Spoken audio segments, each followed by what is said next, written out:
March is Lymphoedema Awareness Month, and the perfect time to go back to basics. What is lymphedema? What happens in my clinic is I have people who come in and they've been told that they have lymphedema after seeing multiple specialists because all of a sudden they've got some swelling and their GP isn't sure what's going on. Now, this type of lymphedema is a primary lymphedema. So there are two types. Primary lymphedema is a lymphedema that spontaneously occurs with no known cause.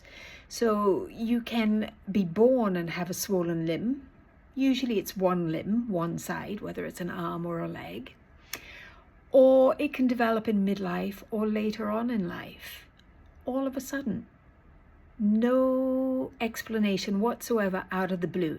And you turn up and go to your GP who's really perplexed and they say, oh, I don't know why this is happening, but let's check your heart, let's check your kidneys, which is absolutely the right first step because issues with heart and kidneys can cause swelling, particularly in your lower limb, and it is very important to get those checked out.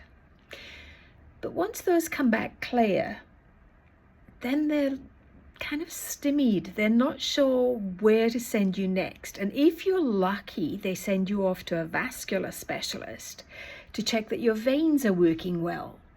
And quite often that's when you hear the term lymphedema for the first time, because if the vascular specialist checks you out and finds that your vascular system is absolutely perfect, or there may be a couple of little things, but they're not responsible for the swelling, then your vascular specialist will say, this is actually lymphedema and you should see a lymphedema therapist for further treatment. They may give you some compression, which is fabulous, but other than that, they're not going to give you a lot of information about your lymphatics, and then they'll send you off to somebody like me. And that's the person who walks into the clinic and goes, I don't know much about the lymphatic system. To which I always say, you know what? You know as much as most GPs, because it's not something that's taught in a medical degree other than one class. It's just not in their wheelhouse. So I'm not surprised that they can't help you. Unless, of course, you have a secondary lymphedema, which is the second type of lymphedema. Because with a secondary lymphedema, there is a known cause. Whether that is you've been through some cancer treatment, say breast cancer, and you've had lymph nodes removed, bit of radiation, and your arm starts to swell, or your breast, and you go into the GP and say, my arm's swelling. And they'll look at your history and they say, you've had lymph nodes removed.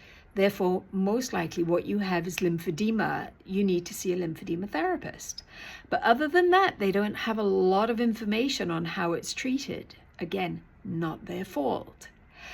You can also get lymphedema after things like a car accident, an insect bite. I have a few people who've developed lymphedema after those. After infection, or after multiple surgeries, where there's so many surgeries that your lymphatic system hits its threshold and lymphedema starts to develop. So we've got primary, we've got secondary, and it can feel like a heaviness in your limb, and that heaviness gets worse during the day, but miraculously when you wake up in the morning, your limb looks almost normal. And people say that to me all the time. You know, I get up and look down at my feet and think, oh my God, it's gone. And within half an hour of my feet being on the ground, there it is again. And it just builds up during the day. So it's this swelling that can progress from very little in the morning and it can get worse during the day. And that cycle just continues of swelling coming up and down, that heaviness in the limb, and sometimes the skin texture can change as well. So there's a little bit more of a thickening of the skin so that it feels more fatty or a little bit more firm. These can be quite alarming if you don't know what's going on, but I want to assure you that while lymphedema is a chronic condition, it is also a very treatable condition, and we can bring that swelling under control. Yes, it takes time sometimes, and it means that moving forward you will always have to do some maintenance, but it is completely manageable. And the flares can come and go. It can get worse in the summer when it's hotter. We all swell more in the hot. Or it can get worse if you get an insect bite on the affected limb, or if you get an infection on the affected limb. It may increase in swelling, but we can reduce that. So it is possible to live really well with lymphedema and manage it easily, so that it just becomes another thing that's part of your life but doesn't stop you from doing anything. Do you have questions about lymphedema? It's Lymphoedema Awareness Month.